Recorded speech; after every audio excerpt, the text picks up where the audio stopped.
1-800-257-1257. Or send $29.95 plus $5.95 shipping and handling to Singer Handy Stitch, P.O. Box 8250, Atlanta, Georgia. But for fastest delivery, use your credit card and call 1-800-257-1257. That's 1-800-257-1257. This is CNN.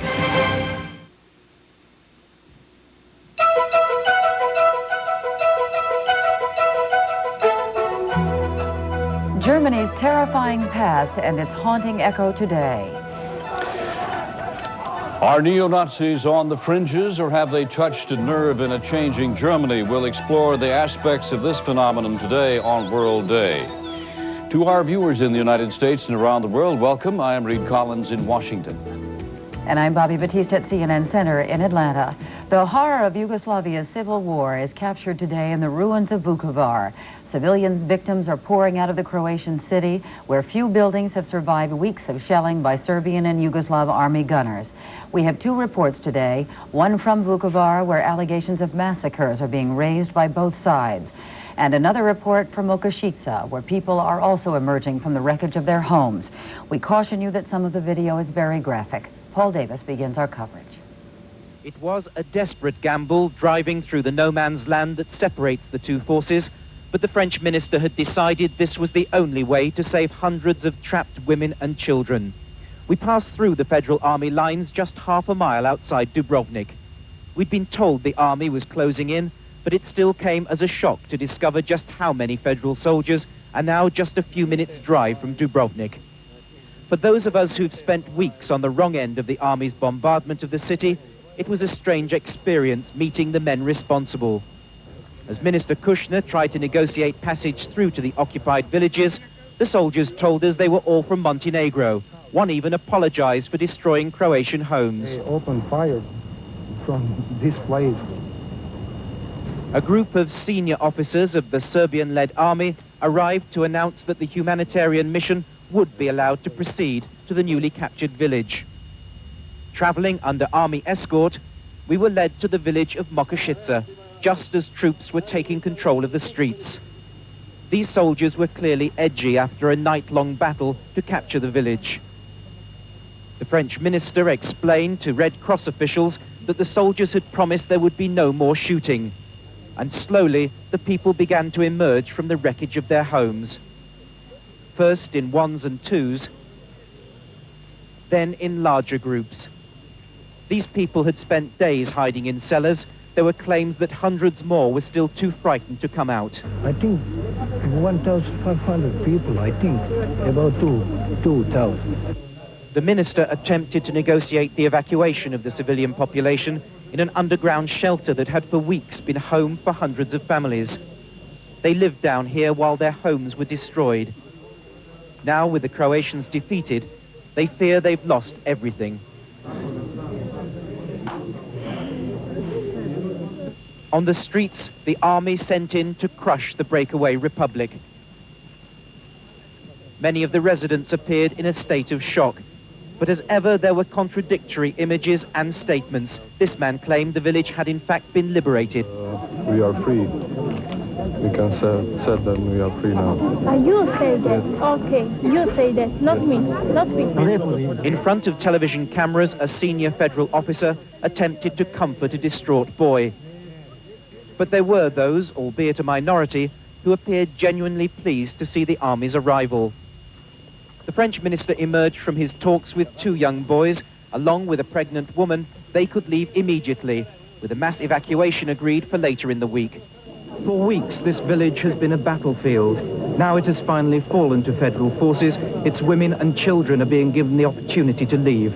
But first they must make the agonizing decision to leave their menfolk and their homes behind.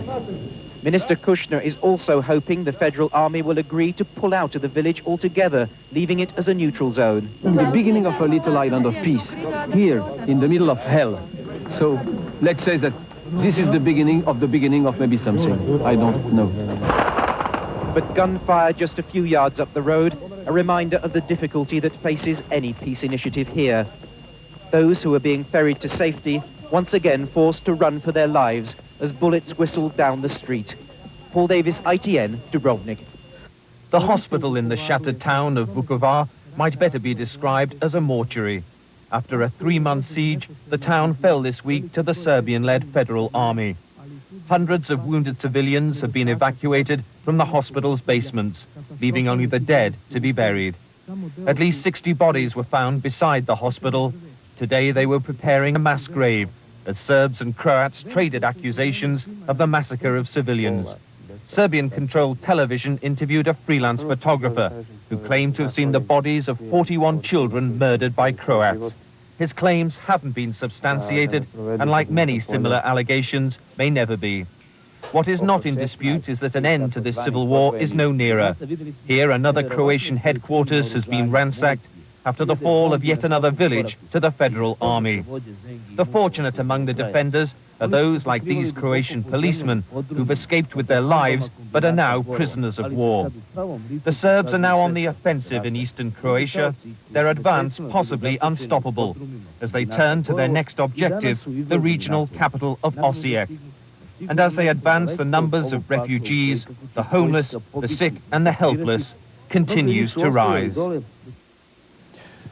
And in another part of the world, the United States is putting pressure on North Korea now to renounce the development of nuclear weapons.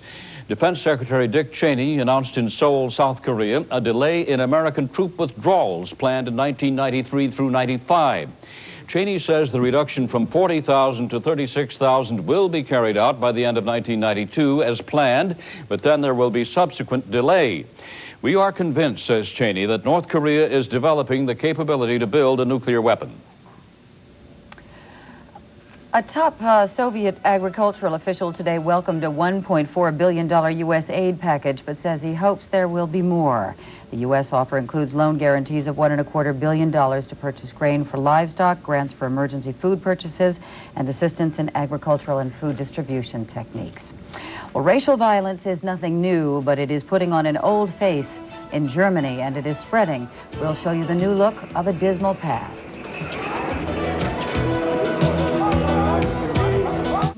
If you're ever near Durango, Colorado, you will find a road to the sky. Where 100 years ago, men searched for the gold and silver they saw there. There are over 4 million miles of roads in Alamo territory, all across America. And every day, with every car nationwide, only Alamo gives you all those miles for free, including a 70-mile stretch along Route 550 in Colorado that takes you right up to the sky. Oh, Betty. Like cake, ooh, and you're like frosting too. You sweet talker, Betty Crocker. This is light? I love it. 94% fat free. They belong together naturally. Don't forget me, Dad. Baby, you know where it's at. All the fun without all the fat. You sweet talker, Betty Crocker.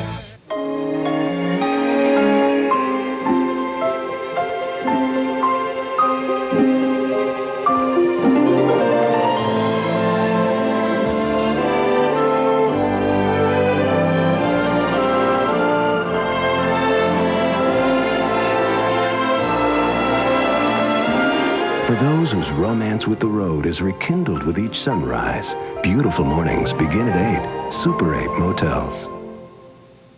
We're about to prove a point. On the right, a pie wrapped in saran wrap. On the left, Reynolds and Glad. Knowing a bear won't eat what he can't smell, which one holds an odor and freshness better? Saran wrap. Nothing protects food better. Tonight on Larry King Live, women who sell their eggs so others can have babies. Plus, Germany's answer to me, Thomas Gottschalk. Tonight on Larry King Live, 9 Eastern on CNN.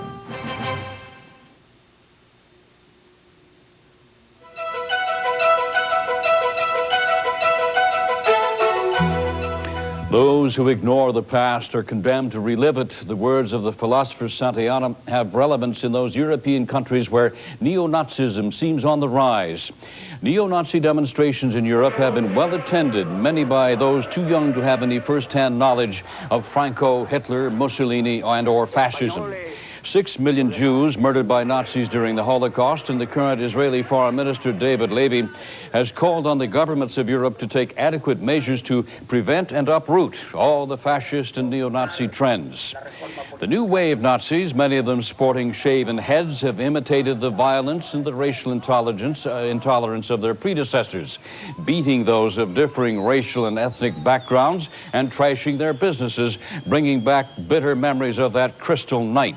CNN's Doug James looks at today's disturbing echoes of the 30s in one German town. Welcome to Hoyerswerda, Germany. Unless you're from Africa. We started to experience violence from Hoyerswerda right from the time that we went to live there. Or from Armenia. I go for telephone, they attacked me and broke my teeth. And the last day they attacked me with knife. These men are in hiding after being forced to flee for their lives from a government-run hostel in Hoyerswerda.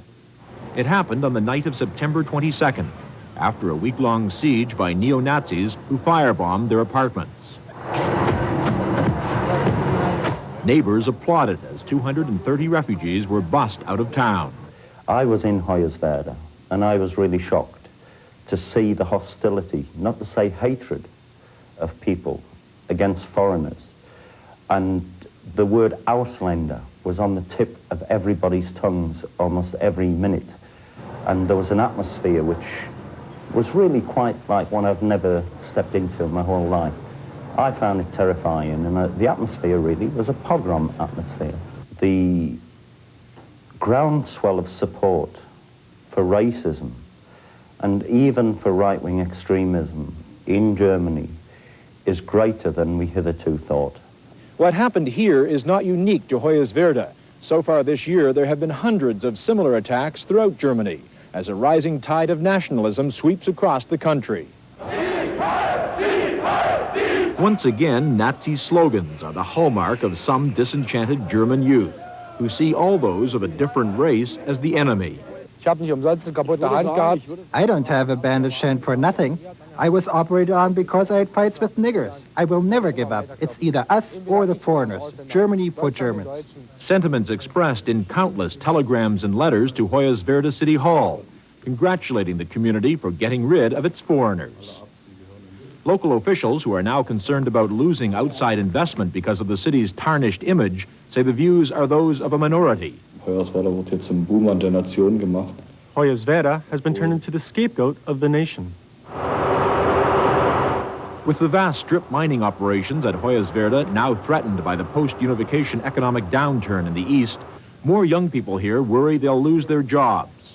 One reason so many fear the arrival of outsiders. But it's a raging debate over Germany's liberal asylum laws, which seems to have contributed most to the rising xenophobia. So far this year, more than 200,000 refugees have entered the country, most from Eastern Europe. The government wants to change the law to weed out economic migrants, but so far it has been unable to get the support it needs in Parliament. They want to dispense with the asylum law. To do that, they require a two-thirds majority in the Bundestag. In order to do that, they have to show that there is massive public, popular sentiment against the existing right of asylum in Germany.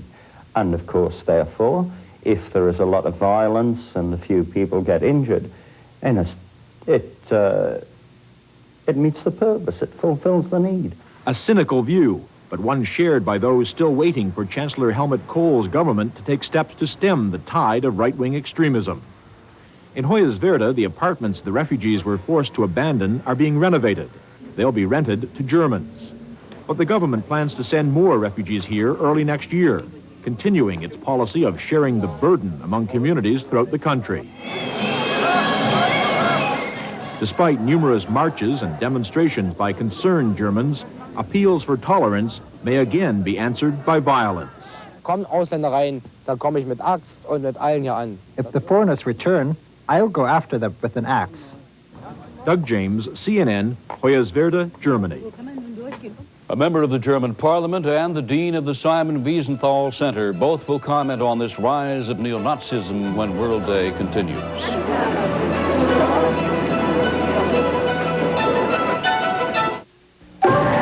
In the jungle, business travelers follow the law of natural selection, seeking hotels for comfort, great service, inns when they have an instinct for value, resorts to replenish their spirits, all suites for more territory. Nobody respects this law of natural selection more than ITT Sheraton, the natural choice. Prince Charming is the little dog who was best in show at Westminster. And this is the first time in history a Pomeranian has ever done this. Olga Baker, top breeder of champion Pomeranians. I'm so glad that a dog food company finally came up with a product just for these little guys. Pedigree Select Dinners is perfect for the small dogs. Just look at this. This is the beef select dinner. It smells like fresh meat, looks like fresh meat, and the dogs love it. This is what we've been waiting for, and it really works. Pedigree Select Dinners, developed with vets, recommended by top breeders. Presenting a way to make life a lot simpler. The Clapper. Turn on a lamp. Turn on the music. Turn off the TV. Use it anywhere you need a helping hand. Simple. Plug it in and insert the plug from just about anything. Simple. Clap on, clap off, clap on, clap off, the Clapper. Give it a big hand. The Clapper is available at Woolworth, Walgreens, Eckerd, and participating True Value. Makes a great gift. In nomine Patris. Quebec, 1634. What happens when the ambitions of the old world come face to face with the mysticism and savagery of the new? Spiritus Sancti. From Bruce Beresford, director of Driving Miss Daisy and Tender Mercies, Black Robe, rated R. Now at Select Theater, starts Friday at a theater near you.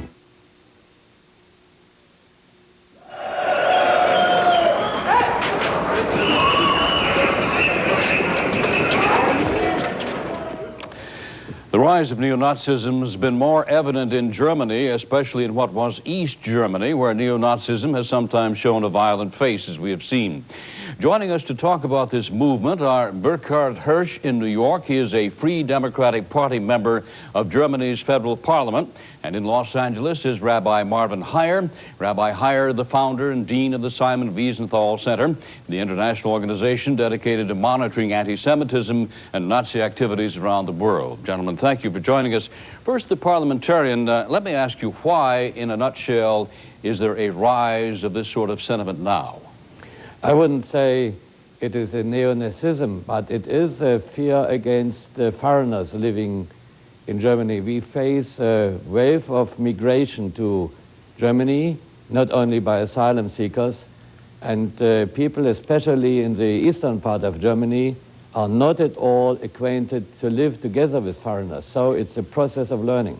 Why is it, though, that East Germany, that's had 40 years of communist domination to root out any tendencies of this kind, seems to be the rebirth place of it? They had only very few foreigners living there, from Vietnam, from Mozambique, from Angola, and they had a policy not to mix them with the normal population, but to keep them isolated, to live them without their families, only just as working personnel and not as. So that's the one reason. They are not acquainted to live as foreigners. And the second point is that the economical conditions in Eastern Germany are rather low, and so they regard foreigners not being a help or not contributing to welfare as we know, but they regard them to be competitors in housing, in jobs, in education, and that means in future. That's the reason, and it's an educational progress. It's a social question and not only a question, as we say, from the left or the right side of the political spectrum. All right, Rabbi Hier, we have heard the suggestion now, rather strongly put, that the argument is not really an ethnic or religious one at all, but simply one of economics and Auslanders who are coming in and taking jobs. You're in Los Angeles. That's not very far from a similar problem there, is it? No, but I would beg to differ on the issue of the rise of what I would call neo-Nazism in Germany and throughout Europe. I think that when we use the economic factor, that's only symptomatic of what the real cause is. which is that many young people in Germany have not learned from the past. Let's remember that in East Germany, the Holocaust was not treated very seriously in any German textbooks. And let's also remember that whereas we're concentrating on the events of East Germany, in West Germany itself, there are computer hate games, such as KZ Manager, how to be an appropriate manager of a concentration camp, and Gas Turks. There are 147 different such games. There is also, we should also remember that one of the 270 Western companies that aided Saddam Hussein in weapons of mass destruction, more than 1/3 were German companies that did everything from poison gas to building crematoria for Saddam Hussein. So I don't think it's adequate to say, I would say the majority of Germans do not share that view, but I think we have to put the case where it is. There most definitely is a rise of neo-Nazism in Germany as well as in other parts of Europe. Hirsch, do you have a response to that? I think I can understand what he says, but I think it is not correct. There are extremistic right-wing groups.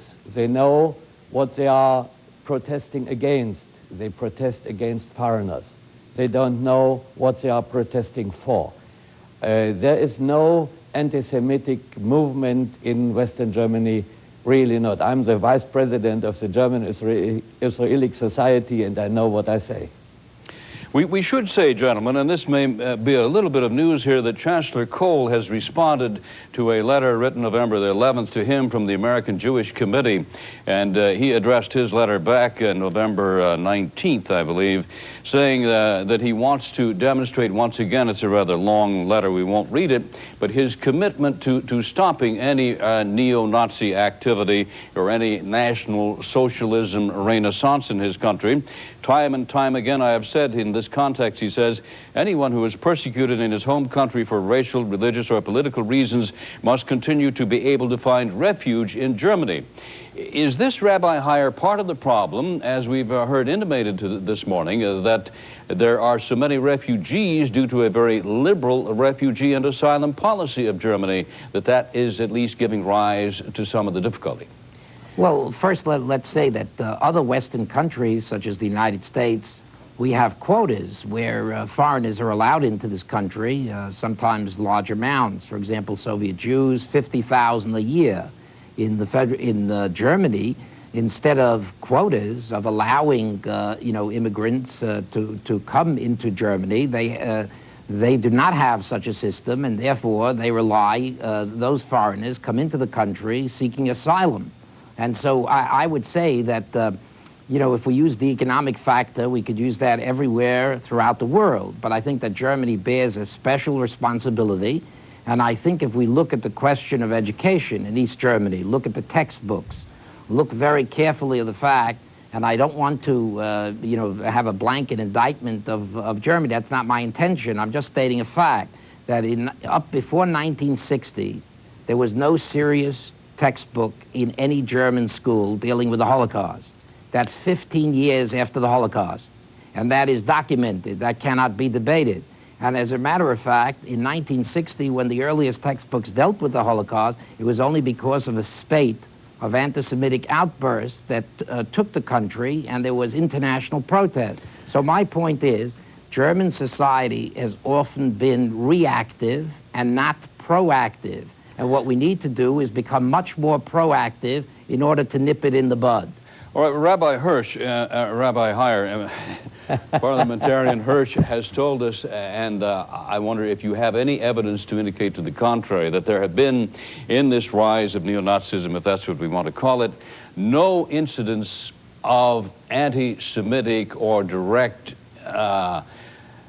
animus toward the indigenous Jewish population of Germany. Would you agree with that? No, I would not agree with that. I would agree with that in Hoyerswerda.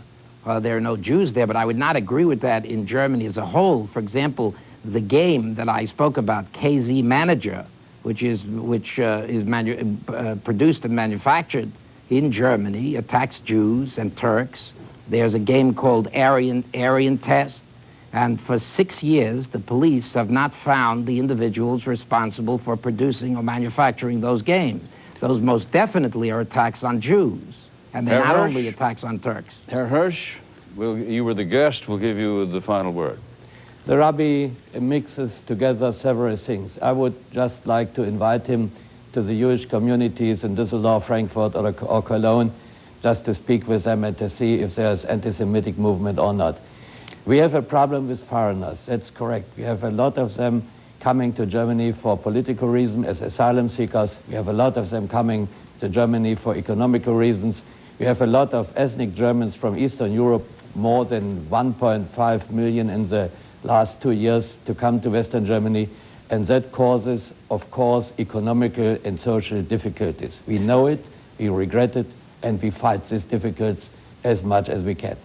Gentlemen, thank you both for joining us from either end of the United States. We've been talking with Burkard Hirsch, he's a member of the German Federal Parliament, and with Rabbi Marvin Hier, the founder and dean of the Simon Wiesenthal Center. During the 3 o'clock hour this afternoon, we should tell you that we're going to continue the discussion of neo-Nazism with a former U.S. ambassador to West Germany and with a German student. Coming up on CNN's World Day, further reports of Iraqi aggression and torture against the Kurdish population. Will have details.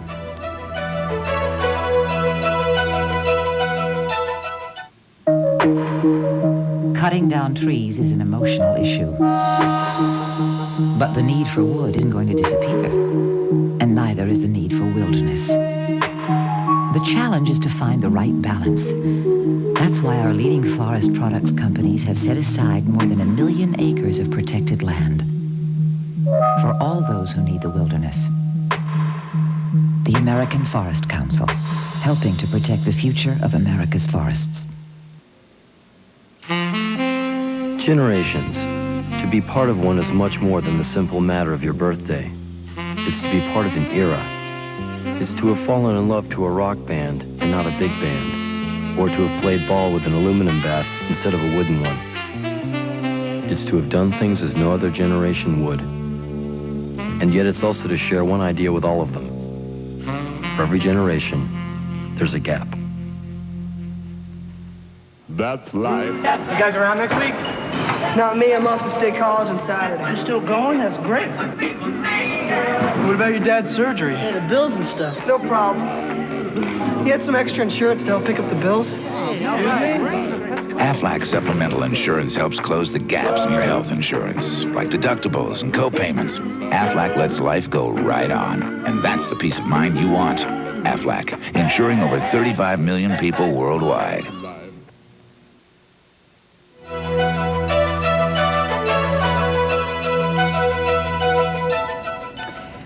State Department officials say Iraqi President Saddam Hussein is losing his grip on power, and the U.S. says it is widening its contacts with the opposition.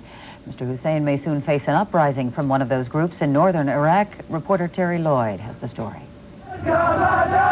With the prospect of all-out war with Iraq, 150,000 Peshmerga guerrilla fighters have moved into hideouts in the Kurdistan mountains where they are preparing for battle. It's a ragtag army made up from young and old, businessmen and refugees, but they have one common bond, a hatred for Saddam Hussein, who is killing their families and forcing thousands of other Kurds to flee towns and cities as his own army tightens its grip on the country. The battle for the key city of Suleimania went on for months. It ended a few weeks ago with victory for the Kurds, but Baghdad has warned it wants it back. Now scores of Peshmerga guerrillas are based in the hills above, ready to fight in the terrain they know best, which gives them some chance of resisting the might of the Iraqis. Our Peshmerga are very much experienced in the so-called popular war, which mainly depend on the light arms and small units, and this popular war has its own laws and tactics of the war. Only now have the Kurds been able to reveal the extent of the atrocities during Iraqi rule of Suleimania. They took us to the remains of the secret police headquarters and into the notorious torture block where the walls still record a stark reminder of the victims' suffering. This Iraqi video showing the interrogation of a Kurd who'd already been drugged was taken in here. Headmaster Jamal Amen shared a cell with that man. He took us to where he was imprisoned for 9 months, accused of being a Kurdish resistance leader. he described the terrible conditions and the horrific secrets of the hanging room, where his hands would be tied behind his back and then used to suspend him from ceiling hooks. To add to his agony, electric shocks would be put through his body. Sometimes, besides all this, some of the guards were hanging themselves on your body this way. They were swinging so as you would feel more pain. Had he confessed, this would have been his fate, a firing squad. Yet the Peshmerga guerrillas and their leaders are prepared for the consequences as they steel themselves for a war they now believe is inevitable.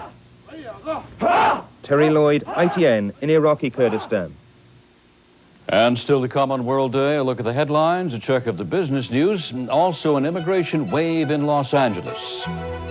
From the early 80s to now the early 90s, we've seen the central Los Angeles really become a small Central America, really in El Salvador or Guatemala. The true melting pot or a boiling cauldron?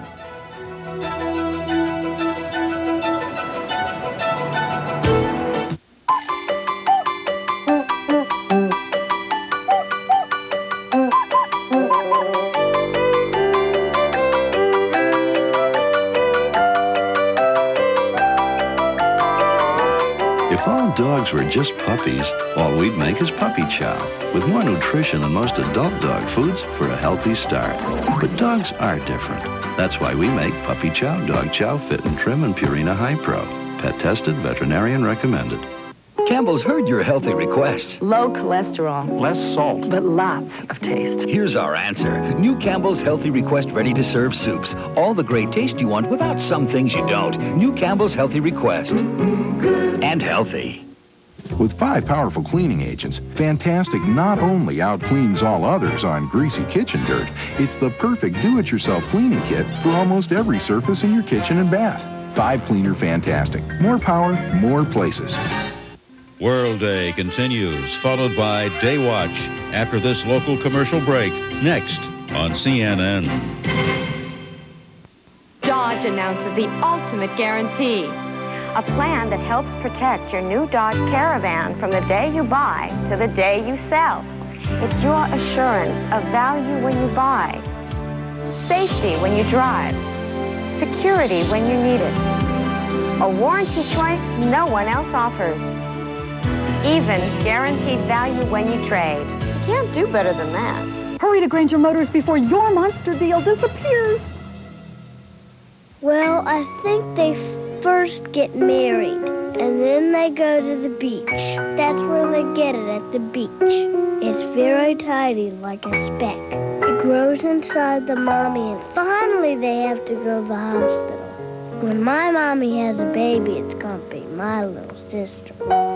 I hope she's nice. There's so much to learn about having a baby. Fortunately, we know all about it. Des Moines General Hospital.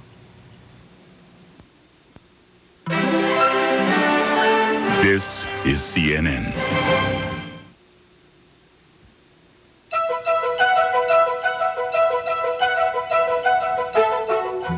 A look at the top stories on CNN's World Day. Stunned residents of Vukovar, Yugoslavia are leaving bomb shelters and their homes as the former Croatian stronghold is now under Serbian control. The city is in ruins after months of fighting. Croatian officials estimate that about 10,000 people have died during the civil war. U.S. Defense Secretary Dick Cheney says the Pentagon is postponing a planned move to cut troop strength in South Korea. Cheney is in Seoul for military meetings. He says the decision was made because of fears that North Korea is developing nuclear weapons. North Korea says its nuclear program is for peaceful purposes. So we'll look now at how the financial markets are doing today. We'll check in with Bill Hartley at the New York Stock Exchange. Bill? Well, Reid, stocks have pretty much been churning around today on Wall Street, not going much of anywhere. Stocks opened lower following some bleak news on the U.S. jobless front and weaker overseas stock markets.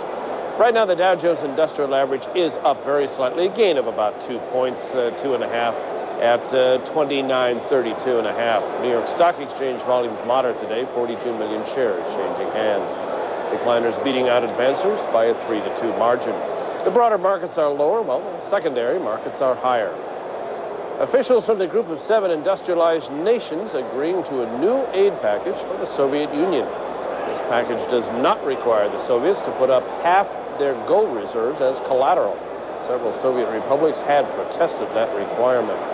The Group of 7 also agreeing today to allow the Soviet Union to defer for 1 year repayment of principal on debt. The Soviet Union owes an estimated $70 billion to other countries. Crews on Japan's largest airline went on strike today. They want higher benefits and a halt to the hiring of non-Japanese. The employees want 12 days off per month and bigger year-end bonuses. About 1,300 union workers in Japan's finance industry also on strike today. They want more money, shorter hours. They say management's trying to survive the current stock market slump at the expense of worker benefits. Stock prices closed marginally lower in Tokyo overnight. The Nikkei averaged down by 22 points to 23,178. In London, the Financial Times 100 share index down for the 7th session in a row, losing 19 points to 2453 1/2. More Americans joined the jobless in the second week of November. Almost 500,000 Americans filed new claims for unemployment insurance in the week ending November 9th. That's up by 39,000 from the week before. The dollar took a hit on that economic news, but it has bounced back some. The dollar now little changed against the German mark and the British pound, slightly lower against the Japanese yen. In the credit markets, the Treasury's bellwether 30-year issue up just 3/32, yielding 7.88%. That is the latest in business news. A final check on the Dow before we go, still holding with a gain of 2 points. I'm Bill Hartley, reporting live from the New York Stock Exchange. The growing number of immigrants in California is giving the Golden State a new face. A look at the mosaic of nationalities in Los Angeles, the struggles and the hardships when World Day returns. You can see the spirit in every smiling face. It's people that make the difference across the USA. Every time we fly, every mile of sky, everything we do, USA begins with you. What do we have here? Acute lower abdominal pain. I don't see any alternative. I don't either. We have to go in. Have we gotten the parents yet? I have them on the phone, Doctor. They're out of the country. Fax them consent form, stat. That's the only thing we're waiting on. I know it. Okay. I've got it. Any minute now. Doctor, I've got the parents' signatures. Excellent. Here we go. Dex Facsimile, one of a wide range of business communication solutions from Fujitsu, the global computer and communications company. Ever wonder why Bay's English muffins taste so good? Here's why. Spring wheat flour and whole milk from Minnesota. Sugar from Hawaii. Butter from Wisconsin. Potato flour from Idaho. Bay's flavor is locked in by the finest packaging available. Bay's English muffins. In your grocer's dairy case. Bay's. Its mission, the survival of the U.S. government. So secret, few people even know about it. A CNN special assignment examines the doomsday government at 6 and 10 Eastern tonight.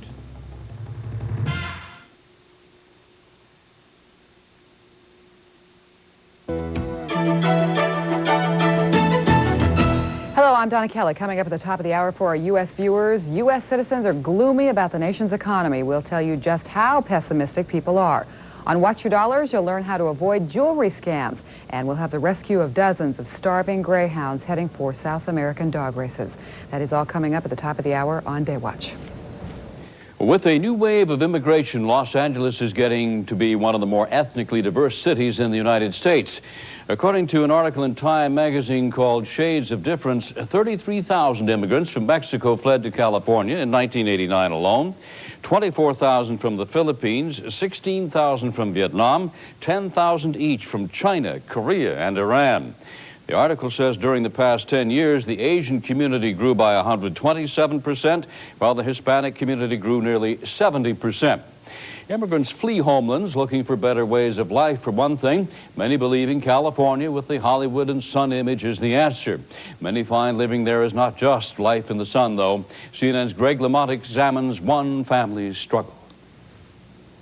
While Baldelio Escobar is hard at work as a janitor, his wife, Rosa, is at home, busy in the kitchen, or making sure their two daughters get safely to and from school, or babysitting for a relative. The couple fled their home in El Salvador when war broke out. They were told they were on a government hit list to be killed. Their dream was to come to Los Angeles, where they had heard so much about great opportunity. But when they got here, they found life was once again a daily test of survival. In the first place, to find a job. The language, we don't speak English, and the health system here is very expensive. Another difficult thing is the loneliness away from family. One lives very nervously, and so we haven't achieved our objectives. Despite having papers allowing them in this country, 4 years later, they are still barely making it. In fact, their living arrangements have deteriorated since fleeing El Salvador. Over there, the houses are much larger and spacious. Children have a very large area to play in. The complete opposite of here. Everything here is very small, and a person is forced to live with 10 to 20 people in one house, and that creates a lot of problems. The Escobars are certainly not alone. There are an estimated 1 million Central Americans living in the L.A. area. As many as half could be here illegally. It's been a rather dramatic change in the city over the past 10 years. From the early 80s to now the early 90s, we've seen the central Los Angeles really become a small Central America, really in El Salvador or Guatemala. Southern California is no longer just a place with beautiful beaches, lots of sunshine, rich folks, and Hollywood. Los Angeles is truly a city of immigrants. And as more arrive, life for many is no trip to Disneyland. It can be extremely hard for them, and there's different kinds of hard, too, because some of them are coming as immigrants. They're looking for work, they're looking for food or survival.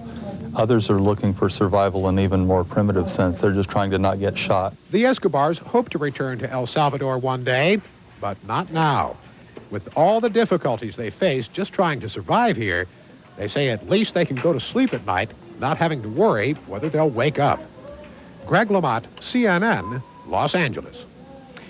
Now in our New York bureau to talk about this changing face of Los Angeles is David Rieff, a New York-based freelance writer. Recently spent a year in Los Angeles getting a first-hand look at its growing diversity and its chemistry. Los Angeles, capital of the third world.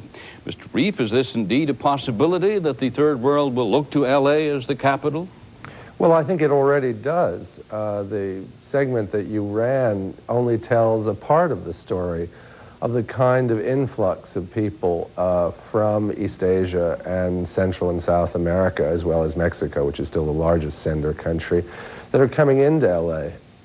You speak of people in Los Angeles, that is the indigenous population, those folks who came from Iowa at one time, I guess we could say, as regarding themselves now as looking westward toward the Pacific Rim, and that the Northeast, and from where you speak now, as being passé. Well, you know, the old California idea that California was the place where everything was happening seems more relevant than ever, particularly to people who live in Los Angeles, in an era of Japanese financial supremacy. So it's quite understandable that prosperous people in Los Angeles look to the Pacific Rim. I think to some extent the whole country does. But in your book, there is the undercurrent of warning, not of immigration so much, but of the fact, as you put it, that Los Angeles is built on the false premise of water forever. It's running out of water. It's turning brown geographically and demographically. Well, I think the important thing is not to look at the past through rose-colored glasses. We tend to think that the great immigration of 1900, because it worked out, had to work out. And I think that's a terrible mistake. That's perhaps why so many people view the immigration of today, this great new immigration from South America and East Asia, as also probably going to work out. But the truth is that in 1900, we were entering one of the great periods of economic expansion any country had ever seen. And now in 1991, the paradox is that we've always tried to grow our way out of our problems, always assumed we could grow our way out of our problems, And yet the era of limits, ecological limits, financial limits, maybe even psychological limits, is upon us. LA was a desert. It was never meant to hold more than, say, 250,000 people at most. And yet it's being asked, Greater LA, to hold 20 million people. Where's the water going to come from? What kind of economy are we going to make that will tend not only to the people who live there already, but all these immigrants from south of the border and west of the Pacific who are coming? All right, but you point out in the book that despite the waves of immigration, there's hardly any integration, that the wealthy West Los Angeles resident really doesn't know these people who are, when they could, watering their lawns and taking care of the laundry. Well, I think one of the things that struck me was the degree of segregation in the city. Perhaps this is just a function of the kind of horizontal city LA is, where you can, in fact, get in your car in a prosperous neighborhood, drive along a freeway, park in an underground garage, go up to your office and back, and return without really noticing how the city's changed. There was a segment in your part on Los Angeles where people talked about downtown LA. But the truth is that people who live on the west side, people who live in places like Santa Monica and Beverly Hills, barely ever go downtown. Is there somewhere down the line a point of implosion or explosion for LA? I think that's the great worry. It's what people in Los Angeles refer to grimly as the Blade Runner scenario, a kind of war of all against all in which balkanized ethnic groups really struggle for scant resources in a region that beneath the glitter is a semi-arid desert. Right, that's another book, maybe perhaps a bigger book than Los Angeles, Capital of the Third World. We've been talking with David Rieff, New York-based freelance writer who's gone west to write a book and has come back to tell us about it. Thank you, Bobbie. Thank you. And just ahead on sports, boxing's Frank Bruno will try to make a comeback after nearly 3 years.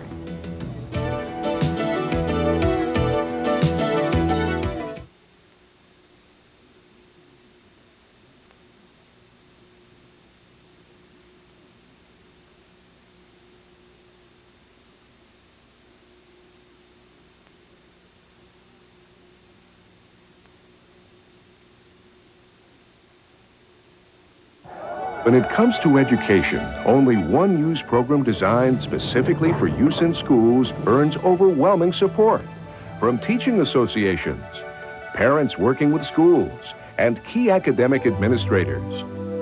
In fact, leading educators across America endorse the one TV program teaching children about the real world, CNN Newsroom. Find out how cable is working in America's classrooms. Call 1-800-344-6219.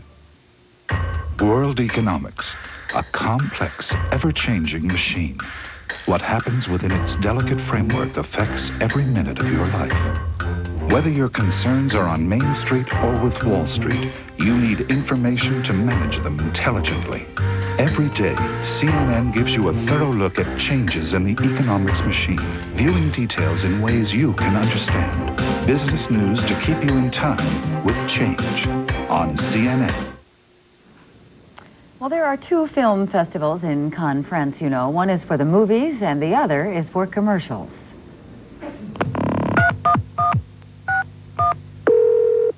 Welcome to DHL. Please enter the service you require. Please enter the destination code. Package for Africa.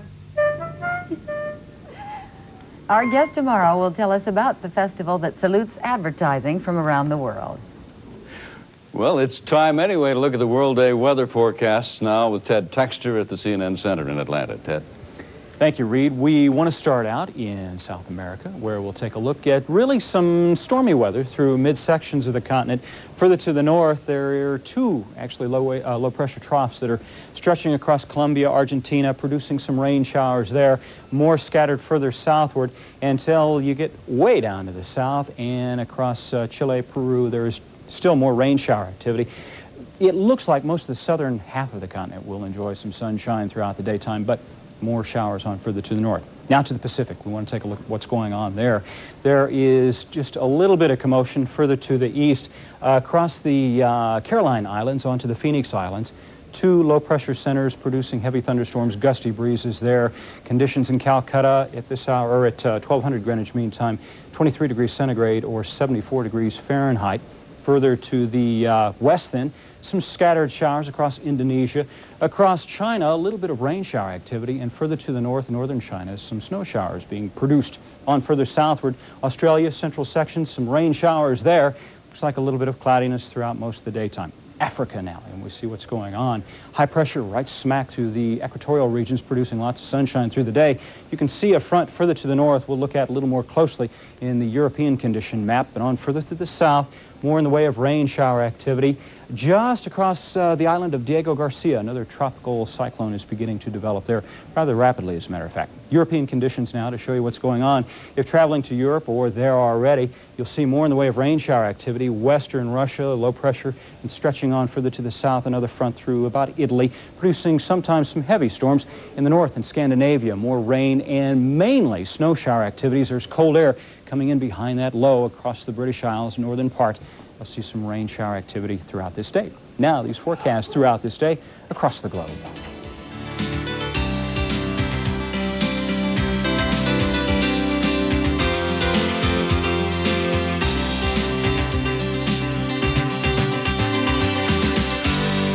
Wherever in the world you are, I hope you have a good day. Now, Bobbie Battista. Well, Frank Bruno is back, the boxer that is, and Tom Stinar's with us now to tell us what he's up to and where he's been.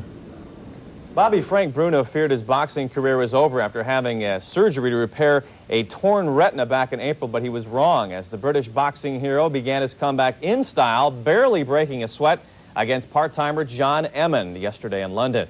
Making his first ring appearance since losing a world title fight to Mike Tyson, you may remember, 3 years ago, Bruno floored the Dutchman inside a round. After his quick work, Bruno indicated he'd like a genuine test the next time he fights in the spring. In the meantime, Bruno will complete a pantomime season playing Robin Hood. The lure of big money has swayed soccer star Gary Lineker to keep playing on. The English captain had a change of heart after a Japanese team put up nearly $2 million for him to rethink his retirement plans. We get more now in this report from Norman Reese. Gary Lineker said he had planned to retire after next season, but the offer from Japan was too good to refuse. Spurs boss Terry Venables said at around £1 million, the Japanese were getting a bargain. I mean, any Englishman now, we don't have to be clever to know that Gary Lineker's worth a lot more money than that. But then again, he's towards the end of his contract. This goal against Poland put England into the European Championship next summer. Lineker joined Spurs from Barcelona 3 years ago. His experience in Spain, he said today, would help in Japan. I think it's important any player that's been abroad that has triumphed have been the ones that have adapted not only to the language but the culture as well, and I shall try and learn as much about it as I can. Japanese soccer officials say Lineker is already their country's favourite player. He came over in Tokyo this year in June for King Cup, and he played one game. So that's why everybody's, so Lineker. And this is the Lineker picture for tomorrow's sports pages. Anyone so adaptable for the British press should find Japan a pushover. Lineker's got to get used to the rice and sushi now, I guess. Well, Lineker plans to quit international competition after the upcoming European Championships in Sweden, but he will play with his new Japanese club until February of 1993. Japan's richest golf tournament is underway with a trio of Americans leading the charge. Larry Mize with the United States is bidding for an unprecedented third straight Dunlop Phoenix title, and he got off to a pretty solid start with a 70, but must play catch-up when the second round starts tomorrow. Mark Brooks led a U.S. onslaught with a 7-birdie rush. Compatriots Nolan Henke and David Ishii are a shot back. 6 players, 2 shots off the pace, including European top money winner Seve Ballesteros. And now let's run down some of yesterday's numbers on a roll.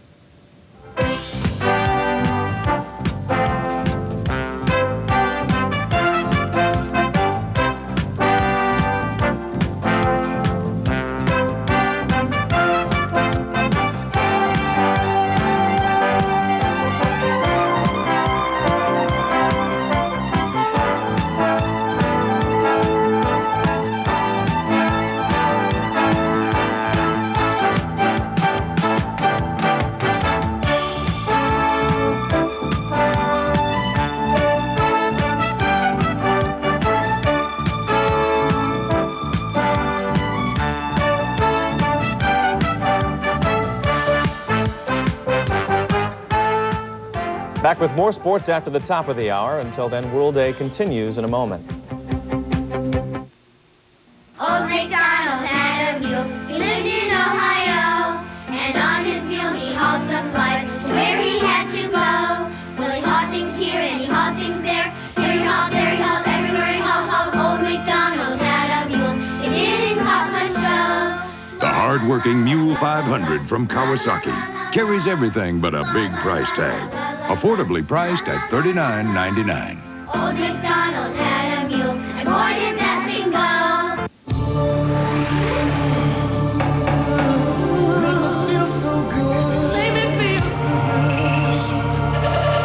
It feels as refreshing as it looks. The new shower massage from Teledyne Waterpik. CompuServe is the world's largest network of people with personal computers. CompuServe can turn your computer into a limitless source of information and resources that will simplify your work and enrich your life.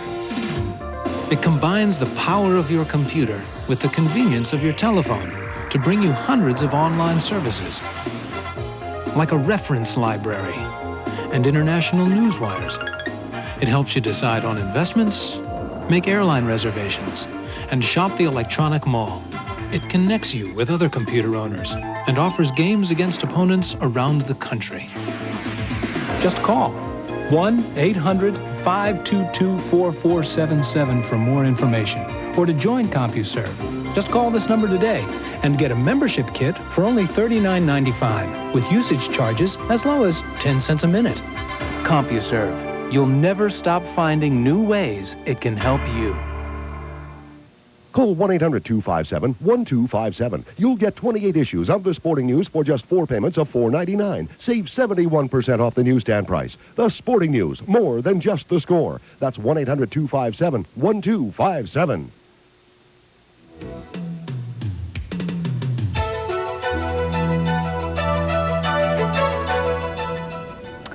Well, consider for a moment the impossible. Consider Imelda Marcos without shoes. The Philippines government is holding more than 1,000 pairs of the former First Lady's shoes.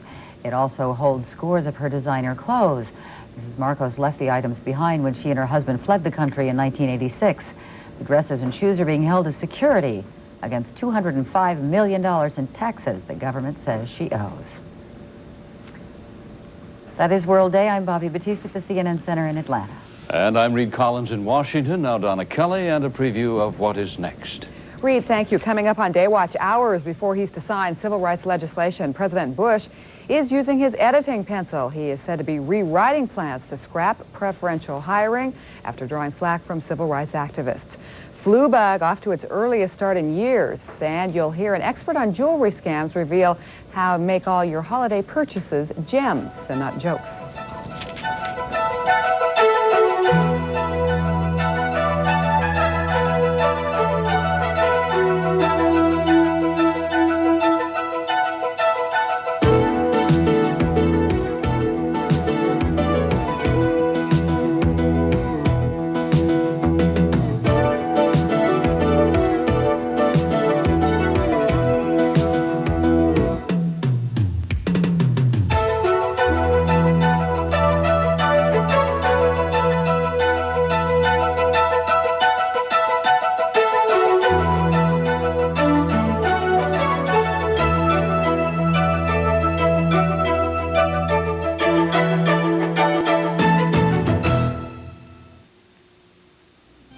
Coming up, Day Watch, followed by Cryer and Company, after a word from your local cable system here on CNN. If you'd like to give a special gift to a boy or girl 8 years old and up, get your pencil ready and write down this number, because I've got just the answer for you. It's National Geographic World Magazine, published especially for kids by the National Geographic Society, the same people who produce world-famous National Geographic magazine. It brings real-life adventure, page after page of fascinating articles and pictures in National Geographic color on animals, outdoor adventure and science, faraway places, sports, and hobbies. And yet, while it entertains, it fulfills curiosity, stimulates imagination, and encourages your youngster to read more. It's amazingly inexpensive. For 12 issues in brilliant geographic color, compare this once a month, 12 times a year gift to a single gift from a toy store, and you can see what a bargain this is. There's no shopping, no wrapping, no shipping. You cannot buy it at a newsstand or bookstore. You can get it only through the mail, and it's so easy to order. Just call with that special child's name and address today. Call 1-800-257-1257. Each issue has exciting surprises, puzzles to solve, games to play with friends, stories about kids doing special things, and often supersized pullouts to put on the wall. Youngsters even have the opportunity to compete for a $5,000 scholarship. National Geographic World, what a wonderful gift for any boy or girl. And when you call with your subscription order today, we'll also mail a special personalized gift card from you. So call her right today with your young reader's address and your name for the gift card. Call 1-800-257-1257. That's 1-800-257-1257. 12 colorful issues and a card from you for only $12.95. This gift lasts a year. The benefits last a lifetime.